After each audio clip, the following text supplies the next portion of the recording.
Hey, happy Tuesday. I hope you're rolling around in the grass someplace. It's the 18th today. Right at 9 a.m. on the dot. It's somewhere in the neighborhood of the 50s here right now.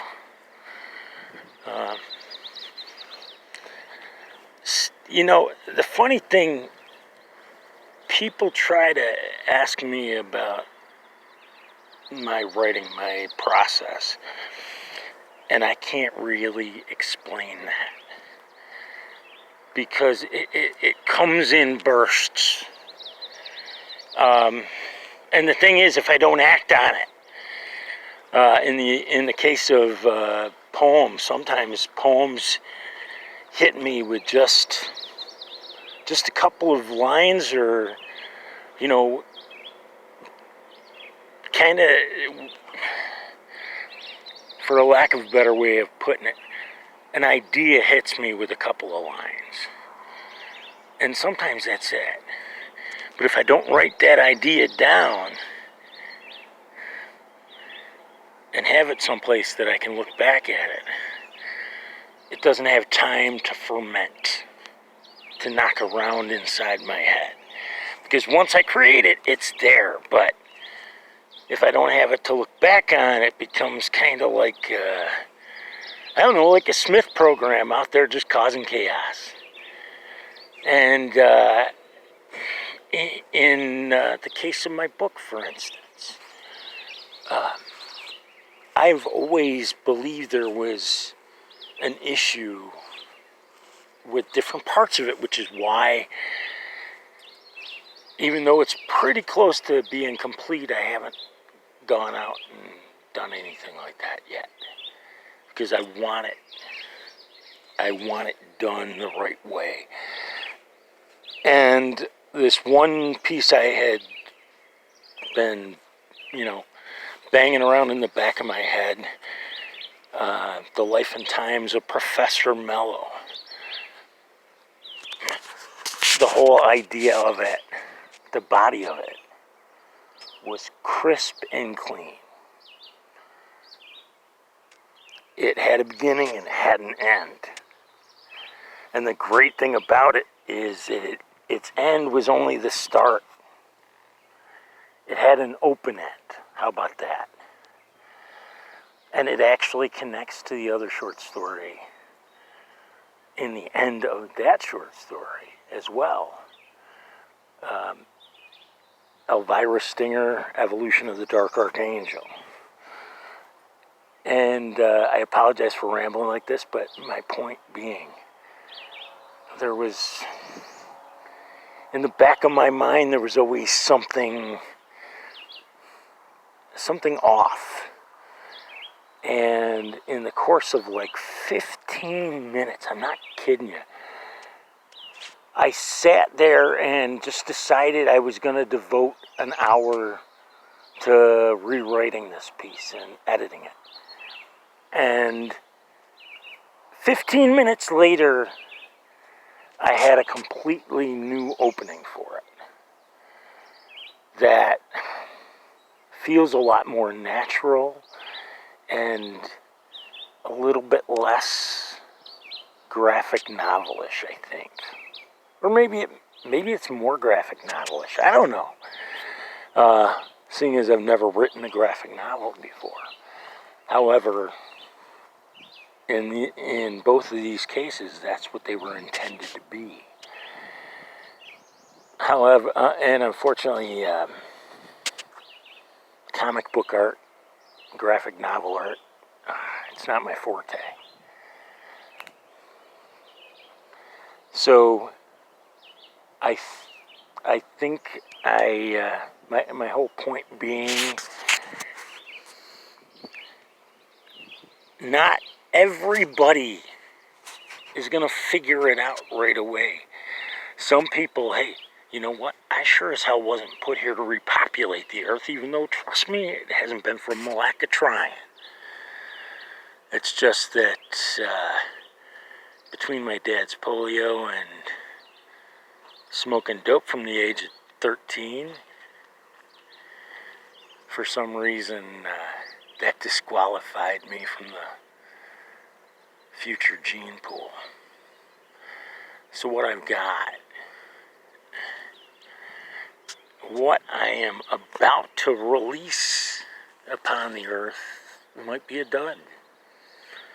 Regardless, essentially it's 17 of my children.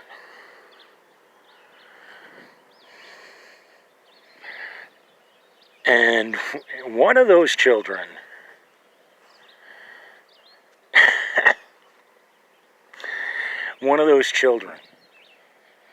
the American haiku,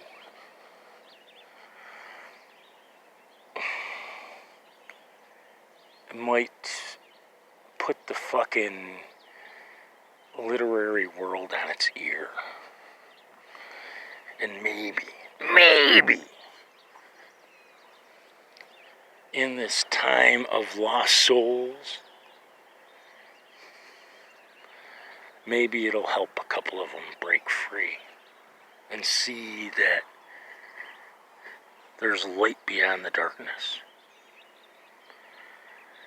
But in order to get there, you gotta go through yourself to get there. You gotta see beyond your own trees to your forest. And just like my dog up there, you gotta keep moving forward. No matter what. God didn't create you to quit.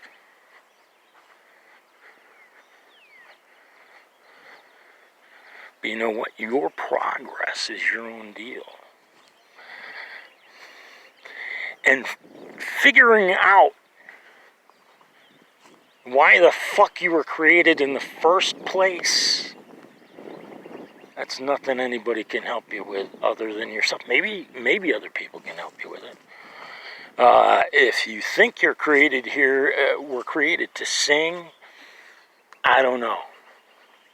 Share your gift. You'll figure it out quickly. I can sing, but I sure as hell wasn't created to do that. And the way I figured out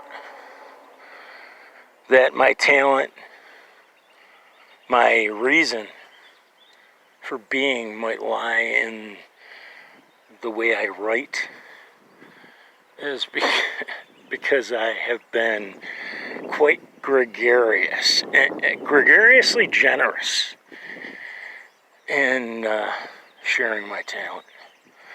I even mentioned that in the book. I am sure, I am certain of one thing, that the people I have crossed paths with in the town of Potsdam, New York, must think that I am quite psychotically rehearsed, because I like to engage random people that, for whatever reason, seem interesting. Sometimes if somebody appears like they're stressing out because of their kids, I'll engage them. Just because kids, you know.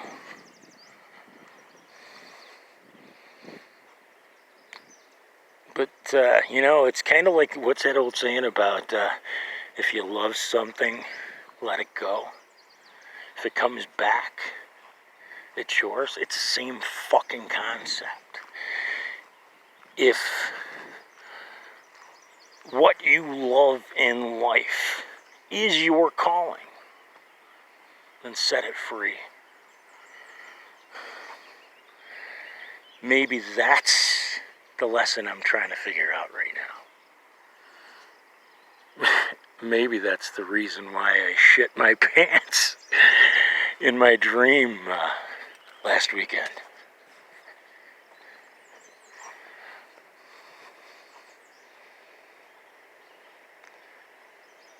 I apologize for rambling. Like I said, sometimes all it takes to change your life, to change your path, is 15 minutes. Figure it out. Set it free. and have faith. Because if it doesn't come back with a smile on its face, maybe you can figure out how to change that. Or maybe you can figure out how to change your path regardless. Forward is the only direction you can possibly take. Forward towards the light. Because the light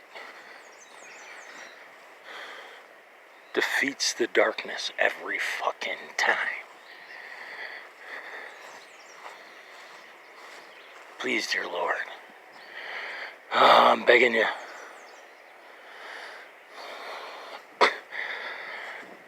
Help me by guiding my thoughts, my words, and my actions on this day and all the days forward.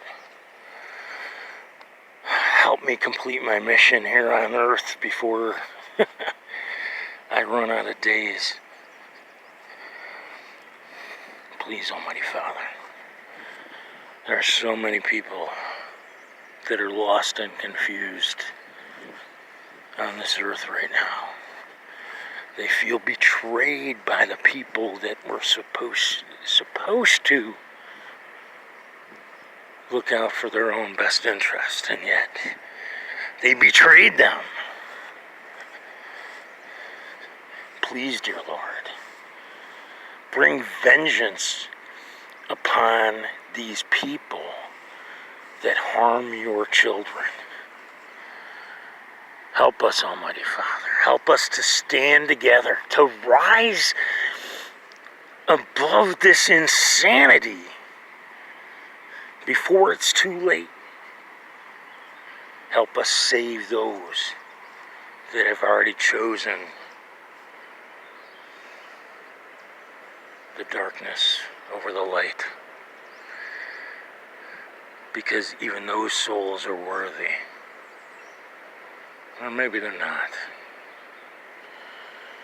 Please, Almighty Father. There are women out there right now that are hurting, that are misguided. Help me send them this message that adoption is the only option. Please, dear God, protect and guide Donald J. Trump, all the members of Q, the members of our military, law enforcement, especially vets for child rescue, so that united with the good patriots of the world, we can put on the full armor of God, pick up our swords of light and truth, and in one sound voice defeat the dark forces of evil that prey upon the children of the world once and for all. And dear Lord, if anybody's listening to this, and they're lost and they need some help, please, dear God, send them the help that they need. And if they're standing there, sitting there, and they're listening to this and they're laughing, do what you gotta do. Hey, y'all, have faith. Move forward, not back. And avoid the jab like your life depends on it, because it does. God bless. Stay safe. Later.